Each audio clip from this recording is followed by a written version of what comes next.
নমস্কার, ভক্তি চ্যানেলে আপনাদেরকে স্বাগত। আজ রবিবার, আর আপনারা জানেন রবিবার মানেই আমরা 51 সতীপীঠের কথা বলি। আমরা এক একটি রবিবার এক একটি সতীপীঠ নিয়ে বিশেষ পর্ব করি, যেখানে সেই সতীপীঠের মাহাত্ম্য, মহিমা, জনশ্রুতি, লোকশ্রুতি ইত্যাদি বর্ণনা করা হয়। আজকে আমরা কথা বলবো গুহ্যেশ্বরী দেবীকে নিয়ে। এই গুহ্যেশ্বরী দেবী বা এই সতীপীঠ নেপালে অবস্থিত, যেখানে সতীর জানুদ্বয় পতিত হয়েছিল। সতীর যে 51টি পীঠ রয়েছে, তার মধ্যে অন্যতম সতীপীঠ হলো এই গুহ্যেশ্বরী। জানা যায় বা অনুমান করা হয় বা ধারণা করা হয়, এখানে দেবীর দুটি হাঁটু পড়েছিল। আবার শিবচরিত মতে এখানে সতীর দক্ষিণ জঙ্ঘা পতিত হয়েছিল। তা সতীর নাম হচ্ছে এখানে মহাশিরা, এবং ভৈরব, আপনারা জানেন প্রতিটি সতীপীঠেই ভৈরব অবস্থান করেন, যেটি স্বয়ং দেবাদিদেব মহাদেব। তিনি সতীকে পাহারা দেন। তা এইখানে সতীর ভৈরব হলো কপালী। এই দেবীর ভৈরব হিসেবে আবার অনেকে পশুপতিনাথের কথাও বলেন। কাঠমান্ডুতে অবস্থিত পশুপতিনাথ, সে বিখ্যাত নেপালের বিখ্যাত সে শৈব মন্দির, যেখান থেকে 1 কিলোমিটার দূরে আমাদের এই গুহ্যেশ্বরী দেবীর মন্দির অবস্থিত। আমাদের এই যে সতীপীঠ নির্ণয় করতে গেলে বা সতীপীঠ সম্পর্কে জানতে গেলে আমাদেরকে পুরাণের আশ্রয় নিতে হয়, এবং আমাদের সেই অন্নদামঙ্গল যে কাব্য, রায়গুণাকর ভরতচন্দ্র বিরচিত অন্নদামঙ্গল কাব্যে এই সতীপীঠগুলি সম্পর্কে বলা রয়েছে। তা অন্নদামঙ্গল কাব্যে এই পীঠ সম্পর্কে বলা হচ্ছে, নেপালে পড়িল জঙ্ঘা কপালী ভৈরব, দেবী তার মহামায়া সদা মহোৎসব। আবার ভাগবত পুরাণে বলা হচ্ছে, গুহ্য কল্লা মহাস্থান নেপালে ইয়াত প্রতিষ্ঠিতম। এটি আদি শক্তি বা মহাশক্তির মন্দির আমরা বলতে পারি। কথিত আছে যে গুহ্যেশ্বরী মন্দিরটি আসলে পশুপতি মন্দিরের শক্তি, মন্দিরের দেবী, তাই গুহ্যকালী নামেও পরিচিত। এই যে গুহ্যকালী কথাটা বলা হচ্ছে বা গুহ্যেশ্বরী এই যে কথাটি বলা হচ্ছে, এটি একেবারেই একটি সংস্কৃত শব্দ। সংস্কৃত শব্দ গুহ্য এবং স্ত্রী ঈশ্বরী, এই দুটি পদ মিলে বা দুটি শব্দ মিলে এই গুহ্যেশ্বরী নামটি গঠন করা হয়েছে বা তৈরি হয়েছে। ব্রহ্মাণ্ড পুরাণে ললিতা সহস্রনাম অধ্যায়ে ললিতা দেবীর উল্লেখিত সহস্র নামের মধ্যে এই 707তম নামটি হচ্ছে গুহ্যরূপিণী, যার অর্থ লুকিয়ে রয়েছে, গুপ্ত হয়ে রয়েছে, অর্থাৎ দেবীর মাহাত্ম্য মানুষের উপলব্ধির বাইরে, অর্থাৎ যা গুপ্ত। এবং অনেকে বলেন আসলে এই যে ললিতা দেবীর উল্লেখিত সহস্র নামের মধ্যে 707তম নামটি যে গুহ্যরূপিণী, তা আসলে নয়, যে দেবীর ষোড়শী মন্ত্রের 16 অক্ষর থেকে এই গুহ্যেশ্বরী বা গুহ্যরূপিণী এই নামটি এসেছে। শুধু যে আমাদের যারা আমরা এই সনাতন হিন্দু ধর্মে বিশ্বাসী, যারা আমরা এই সনাতন হিন্দু ধর্মের উপর আস্থা রাখি, এই ধর্মে বা এই দর্শন বা সংস্কৃতিতে যারা বেড়ে উঠেছি, তাদের কাছেই শুধু নয়, নববজ্রযান যে বৌদ্ধ, সে বৌদ্ধ সাধক, তাদের কাছেও কিন্তু এই গুহ্যেশ্বরী দেবী অন্যতম একটি গুরুত্বপূর্ণ দেবী। এবং এই নববজ্রযান বৌদ্ধ সাধকরা গুহ্যেশ্বরীকে বজ্র বারাহী রূপে পবিত্র বজ্রযোগিনী দেবী হিসেবে পূজা করেন। আর তাই তিব্বতে এই দেবীর আলাদা মাহাত্ম্য রয়েছে এবং তিব্বতে এই স্থানটিকে পাকমনগুলচ এই শিরোনামে আখ্যায়িত করা হয় এবং মন্দিরের কূপ থেকে নিঃসৃত তরলকে যোনি রস বলে বিশ্বাস করা হয়। তাই অনেকে বলেন বা মনে করেন এখানে দেবীর জানুদ্দয় নয়, এখানে দেবীর যোনি পতিত হয়েছিল, তাই এটি গুচ্ছেশ্বরী অর্থাৎ গুপ্ত স্থান। কিন্তু আমরা সবাই জানি বিভিন্ন তন্ত্র বা শক্তিপীঠ নির্ণয় তন্ত্র গ্রন্থগুলি যেগুলি আছে সেগুলি আমাদেরকে জানিয়েছেন যে এই যোনি আসলে কামাখ্যাতেই পতিত হয়েছিল। কিন্তু জানুদ্দয় না যোনি, এই বিতর্কে আমরা এই মুহূর্তে প্রবেশ করব না। বিতর্ক যাই থাক, এখানে দেবীর আলাদা একটি মাহাত্ম্য রয়েছে। কালীতন্ত্র, চণ্ডীতন্ত্র, শিবতন্ত্র যে গ্রন্থগুলি রয়েছে সেখানেও তাই আমরা এই যে দেবী বা এই যে পীঠ তার উল্লেখ পাই এবং এই মন্দিরকে সব থেকে শক্তিশালী পূর্ণতন্ত্রপীঠ হিসেবে বিবেচনা করা হয়। আবারও বলি, এই যে স্থান, এই স্থানটিকে সব থেকে শক্তিশালী পূর্ণতন্ত্রপীঠ হিসেবে বিবেচনা করা হয়, কারণ এটি 17টি শ্মশানের উপর নির্মিত।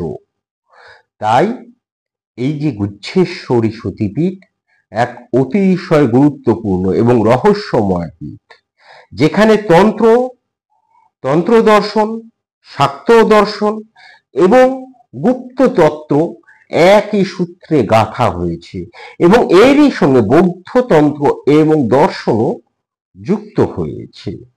তাই যদি আমরা এর আধ্যাত্মিক তাৎপর্য বিশ্লেষণ করতে যাই, তাহলে একথা আমরা বলতে পারি, এই যে গুচ্ছেশ্বরী সতীপীঠ কেবল একটি মন্দির নয় বা কেবল একটি সতীপীঠ এই হিসেবে যদি আমরা একে চিহ্নিত করে দিই তাহলে মনে হয় ভুল হবে। তার কারণ এই সতীপীঠ হলো অন্তঃশক্তির প্রতীক। সাধকের অভ্যন্তরে সুপ্ত কুণ্ডলিনী শক্তির জাগরণ এই পীঠে হয়, আর তাই এইটি তন্ত্র চর্চার অন্যতম কেন্দ্র হয়ে উঠেছে। এখানে তান্ত্রিকরা বিশেষ করে রাত্রিকালে শক্তির আরাধনা করে থাকেন এবং সেই জন্য এটি শক্তি এবং শিব শক্তি, আপনারা জানেন মহামায়াকে শক্তি বলা হয়, দেবী দুর্গাকে শক্তি বলা হয়, সতীকে শক্তি বলা হয়। সেই শক্তি এবং শিবের সমন্বয়ের ক্ষেত্র গুচ্ছেশ্বরী এবং কপালী ভৈরব এখানে একই সঙ্গে পূজিত হন। গুহ্য স্থানে পতিতা ইয়ত্র সতী দেবী মহামতি তত্র গুচ্ছেশ্বরী দেবী কপালী ভৈরব স্থিত, এটি বলা হচ্ছে শাস্ত্রে। এবং এই যে শাস্ত্র, এটি আমরা তন্ত্র চূড়ামণিতে পাই। গুহ্য স্থানে পতিতা ইয়ত্র সতী দেবী মহামতি ইয়ত্র গুচ্ছেশ্বরী দেবী কপালী ভৈরব স্থিত। এবং শক্তিপীঠ নিয়ে যে স্তোত্রগুলো রয়েছে সেখানেও এইটি বলা হচ্ছে। এইটির দ্বারা কি বোঝায়? এই যে শ্লোকটি, এটির দ্বারা বোঝায় যে স্থানে সতীর গুপ্ত অঙ্গ পতিত হয়েছিল সেই স্থানে গুচ্ছেশ্বরী নামে দেবীর আবির্ভাব হয় এবং কপালী ভৈরব সেখানে অধিষ্ঠিত। এই সূত্রটি ধরে অনেকে বলে থাকে যে এখানে দেবীর যোনি পতিত হয়েছিল। যদিও আবারও বলি, আমরা অন্যান্য যে তন্ত্র নির্ণয় গ্রন্থ বা সতীপীঠ নির্ণয় গ্রন্থ এবং অবশ্যই অন্নদামঙ্গলে আমরা পাচ্ছি এখানে জানুদ্দয় প্রতিষ্ঠিত হয়েছিল। এবার এই যে প্রতিটি সতীপীঠ নিয়ে একটি করে জনশ্রুতি, লোকশ্রুতি, কাহিনী বা আখ্যান প্রচলিত রয়েছে, যার মধ্যে দিয়ে দেবীপীঠটি কিভাবে প্রকটিত হলো এবং তার মাহাত্ম্যটা কি সেইটি বোঝা যায়। আমাদের এই গুচ্ছেশ্বরী যে দেবীপীঠ বা সতীপীঠ, এটি নিয়েও একটি লোকশ্রুতি, অতি সুন্দর একটি লোকশ্রুতি বা জনশ্রুতি আখ্যান রয়েছে। এই আখ্যানটি শুরু হচ্ছে মারোয়ার দেশ থেকে। সেখানে রাজা ছিলেন সুদন্তের রাজ্য, সেখানকার রাজা ছিলেন সুদন্ত, এবং তার শাসনে কিন্তু প্রজারা বেশ সুখেই বসবাস করত। কিন্তু ওই একটি অসুখ ছিল রাজা সুদন্ত, যে অসুখের জন্য অনেকেই সুখী হন না নিজে, সেটি হচ্ছে সন্দেহের অসুখ। তিনি রানীর নাম ছিল পিঙ্গলা, সে পিঙ্গলার সতীত্বের ওপর তার অহেতুক অবিশ্বাস তৈরি হয়েছিল, এবং সেই অবিশ্বাসের জন্য তিনি দিন রাত নিজেকে অগ্নিদগ্ধ করতেন, মানে মনের আগুনে তিনি পুড়তেন। এবং এক সময় এই সন্দেহ এমন একটা আকার নিল যে তিনি পিঙ্গলাকে তার রাজ্য থেকে বের করে দিলেন। এবার এই রানী কিন্তু সত্যি অসতী ছিলেন না, তার অভিমান হলো, এবং তিনি সেই রাজ্য থেকে বের হয়ে উদ্দেশ্যহীন ভাবে হাঁটতে শুরু করলেন, এবং হাঁটতে হাঁটতে একসময় তিনি নেপাল প্রদেশে পৌঁছে গেলেন। এবার তিনিও তো রাজকন্যা, সাধারণ মানুষের বা যে সকল ঘরোয়া নারী তাদের মতন তো তার মানসিক গঠন নয়, তার মধ্যে ছিল ক্ষাত্র তেজ, ফলে তিনি দুর্বল ছিলেন না। কিন্তু তার যে এই যে মিথ্যে বা বদনাম, এই মিথ্যে বদনামে তিনি সকলের সামনে নিজেকে প্রকাশ করতে পারছিলেন না, এবং মানসিকভাবে তিনি একা হয়ে গিয়েছিলেন। আর সেই জন্য যখন মানুষ একা হয়ে যায় তখন তিনি ইষ্ট দেবীকে স্মরণ করেন। এবার পিঙ্গলা কি হলো, এক বস্ত্রে তিনি রাজ্য ত্যাগ করলেন, কিন্তু কারোর কাছে গিয়ে নিজেকে সমর্পণ করলেন না। তিনি একা হয়ে গিয়ে ইষ্ট দেবতারই স্মরণ করলেন এবং তারই তপস্যা করলেন, এবং তপস্যার ফলও পেলেন। তিনি একদিন তপস্যারত অবস্থায় দেবীকে দেখা পেলেন বা দেবীকে স্বপ্নে পেলেন। দেবী তাকে বললেন যে তোর সকল কষ্ট দূর হবে, তুই সুখে বড় হয়েছিস, এখন সংসারে দুঃখ পেয়েছিস, কিন্তু সুখ আবার আসবে, সুখ দুঃখ সব মিলিয়েই তো জীবন, আমার কৃপায় তুই আবার সুখী হবি।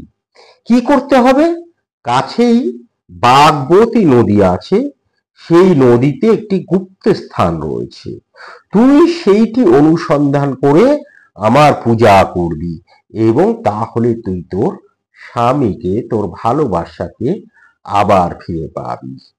কেননা মনে রাখবি সেখানে আমারই দেহ অংশ গুচ্ছেশ্বরীর রূপে বিরাজ করছে। এইবার রানী এই যে দেবীর স্বপ্ন পেলেন বা আদেশ পেলেন, এই আদেশ পাওয়ার পরে তিনি পার্বত্য অরণ্যে তিনি ঘুরে দেখতে লাগলেন, এবং দেবী তাকে আদেশ করেছিলেন বেগবতী নদীর ধারে সেই গুহ্য স্থানটি রয়েছে, সেই বেগবতী নদীর তিনি সন্ধান করতে শুরু করলেন, এবং একটা সময় তিনি দেখলেন যে খরস্রোত নদী বয়ে চলেছে, এবং তার মানে তার পার ধরেই তখন দেবী সেই গুহ্য স্থানটির অনুসন্ধান করতে লাগলেন। কিন্তু অনুসন্ধান করলেই তো আর পাওয়া যায় না, দেবী তো কোনো চিহ্নের কথা বলেনি, কিভাবে এই পিঙ্গলা সেই চিহ্ন দেখে পিঠকে নির্ণয় করবেন? তখন আবার দেবী তাকে পথ নির্দেশ দিলেন। দেবী তাকে ভার দিয়েছিলেন তার পিঠটি খুঁজে বের করার। এবার সে যখন খুঁজে পাচ্ছেন না, তখন দেবী তাকে খুঁজতে সহায়তা করলেন। তিনি যখন এই অনুসন্ধান করছেন, এমন সময় পিঙ্গলা দেখলেন একটি কৃষ্ণ আকায় নিরাবরণা দৈবী কুমারী আলোর দ্যুতির মতন আবির্ভূতা হয়ে কাছের ঝোপের মধ্যেই অদৃশ্য হয়ে গেলেন। এবার পিঙ্গলা ক্ষাত্রতেজ তার মধ্যে বলেছি, তার মধ্যে বুদ্ধি ছিল এবং ভক্তি ছিল, ফলে তিনি ইশারাটা বুঝতে পারলেন এবং ভক্তের আকুতি নিয়ে পৌঁছে গেলেন সেইখানে যেখানে ওই মেয়েটি অদৃশ্য হয়েছিল। এবং সেইখানে গিয়ে তিনি যখন ঝোপঝাড় পরিষ্কার করলেন, তখন দেখলেন যে পাথরের বুকে নারী দেহের জন্মদ্বারের মতন একটি গর্ত এবং তাতে ভরে আছে জল। পিঙ্গলা তখন বুঝতে পারলেন যে গুচ্ছেশ্বরী কথার অর্থ, গুচ্ছ কথার অর্থ হচ্ছে এক্ষেত্রে তিনি অনুমান করলেন গুপ্ত অঙ্গ, আর সেই রূপে অধিষ্ঠাত্রী দেবী হলেন গুচ্ছেশ্বর। এবং পিঙ্গলা তখন গর্তের জল ভক্তি ভরে মাথায় তুলে নিয়ে ওই স্থানীয় যে বুনো ফুল ছিল সেই দিয়ে তিনি পূজা করলেন এবং তারপর দেবীর সেই স্থান বা পীঠটি তার সে পিঙ্গলার বাসস্থান হয়ে উঠলেন এবং দেবী তার হাতেই নিত্য পূজিত হতে লাগলো। এদিকে রাজা সুদন্ত, তারও মনের মধ্যে একটি ভাব, মানে মনের একটি ভাবের পরিবর্তন হলো। তিনি একটা সময় অনুভব করলেন যে অহেতুক তিনি সন্দেহের বশে রানীকে রাজ্য থেকে বিতাড়িত করেছেন, কিন্তু এটি তিনি অনুভব করলেন দেবীর কৃপায়। কেননা দেবী পিঙ্গলাকে স্বপ্নে বলেছিলেন যে তুই আবার সব ফিরে পাবি, রাজাকে ফিরে পাবি, সুখকে ফিরে পাবি, ভালোবাসাকে ফিরে যাবে। এবং এই যে অন্তঃপুরের কানাঘুষো শুনেই তো তিনি রানীকে অবিশ্বাস করেছেন, কিন্তু তখন তার মনে হলো রানীকে ডেকে তো তার সত্যতা যাচাই করিনি কোনোদিন, এ তো বড় ভুল হয়ে গেছে। এবং একটা সময় তিনি বুঝতে পারলেন আসলে পিঙ্গলা হচ্ছে নির্দোষ।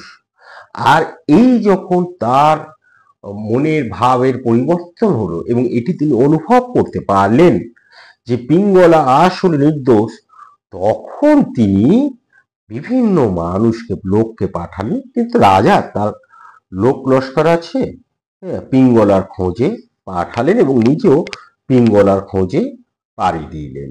এবং বহুদিন ধরে বহু ক্লেশ হয়ে দেবীর দেখানো পথে, দেবী তাকেও দেখিয়েছিলেন স্বপ্নে যে কোথায় রয়েছেন বা পিঙ্গলা, দেবীর দেখানো পথে বেগবতীর তীরে গুচ্ছেশ্বরী থানে এসে তিনি পিঙ্গলাকে খুঁজে পেলেন। দুঃখ আর অনুশোচনার আগুনে দুজনেই তখন শুদ্ধ হয়ে উঠেছেন। এবার তাদের মধ্যে মিলন হলো, দুজন দুজনকে পেয়ে আনন্দে অধীর হলেন এবং রাজধানীর উদ্দেশ্যে চলে গেলেন। তবে তারা যখন রাজধানীর উদ্দেশ্যে এলেন, তার আগে দেবীর থানটি তারা সুরম্য বেদিতে বাঁধিয়ে দিয়ে গেলেন এবং সঙ্গে করে নিয়ে গেলেন দেবীর কৃপা, সেই দেবীর পরশ আর শিলাগর্তের পবিত্র জল। এবার ওইখানে যখন পিঙ্গলা ছিলেন তখন তিনি ওখানে নিত্য পূজা করতেন, ফলে যে আদিবাসী ওখানে যারা ছিল, স্থানীয় যারা ছিলেন, তারা আস্তে আস্তে সেই জায়গায় এসে জড়ো হতেন এবং পিঙ্গলার জন্যই সেই দেবী প্রকটিত হয়েছিলেন এবং আস্তে আস্তে তার জনপ্রিয়তা লাভ করে। এবার স্বাভাবিকভাবেই সুদান্ত যে স্থানটি বাড়িয়ে দিয়ে গিয়েছিলেন, সময়ের সঙ্গে সঙ্গে সেইটি নষ্ট হয়ে যায়।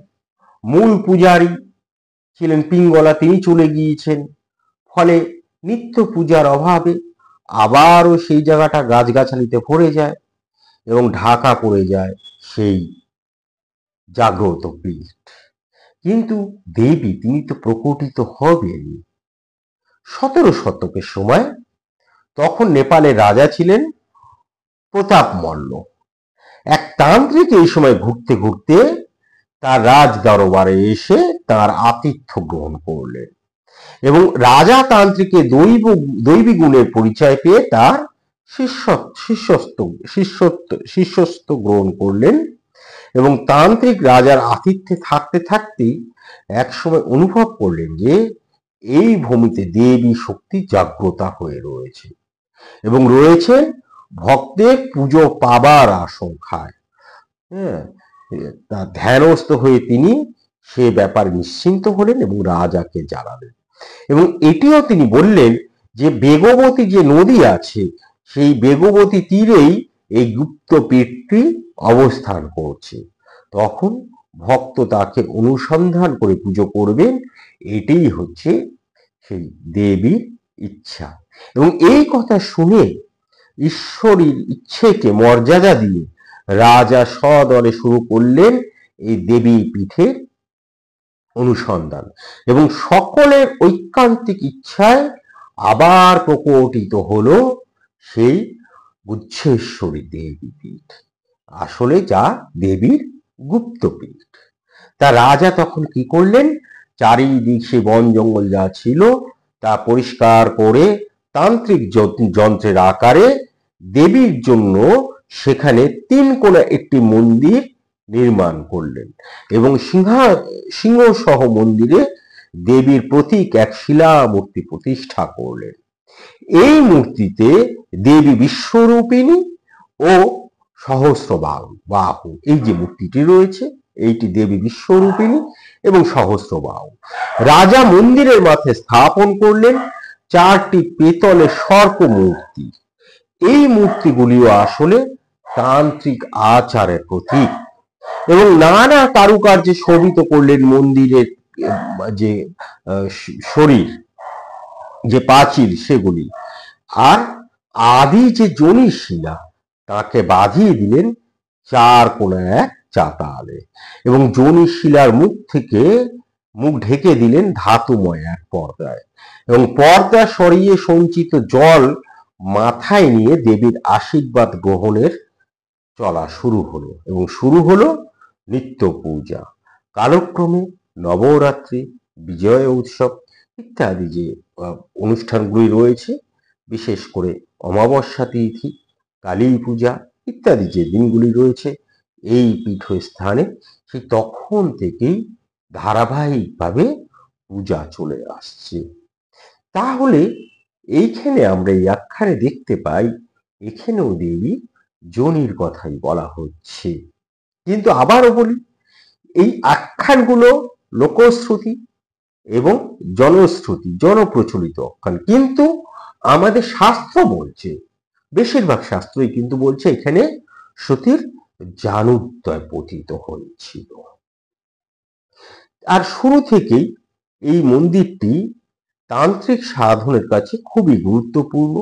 তার কারণ এইটি শুরুতেই বলেছি 17টি শ্মশানের উপর এই পীঠ স্থাপিত, তাই তন্ত্র সাধনার ক্ষেত্রে এটি একটি খুবই গুরুত্বপূর্ণ স্থান এবং আদি থেকে আজ পর্যন্ত নিয়মিত বিভিন্ন তান্ত্রিক ক্রিয়াও অনুষ্ঠিত হয়ে থাকে এখানে। তাই এই যে 51 সতীপীঠের অন্যতম সতীপীঠ গুজ্জেশ্বরী সতীপীঠ শুধুই এক শক্তিপীঠ নয়, শুধুই এক সতীপীঠ নয়, এটি সেই গুপ্ত তত্ত্বের দ্বার যেখানে তন্ত্র, যোগ, বেদ এবং আমাদের সনাতন হিন্দু ধর্ম এবং অবশ্যই বৌদ্ধ ধর্মের এবং দর্শনের মিলন ঘটেছে। এখানে যদি কখনো যান তাহলে বুঝতে পারবেন শক্তির প্রকৃত রূপ কখনো বাহ্যে নয়, আসলে তা অন্তর্জাগতিক। তাই আপনারা যদি সেখানে নাও যেতে পারেন, মনের মধ্যে এই গুজ্জেশ্বরী দেবীকে স্থান দিন এবং তার আরাধনা করুন, দেখবেন আপনি এক চেতনার ভূমিতে পৌঁছে যেতে পারবেন। আমাদের আলোচনা আজকে এ পর্যন্তই। আশা করি আমাদের আজকের আলোচনা আপনাদের ভালো লেগেছে।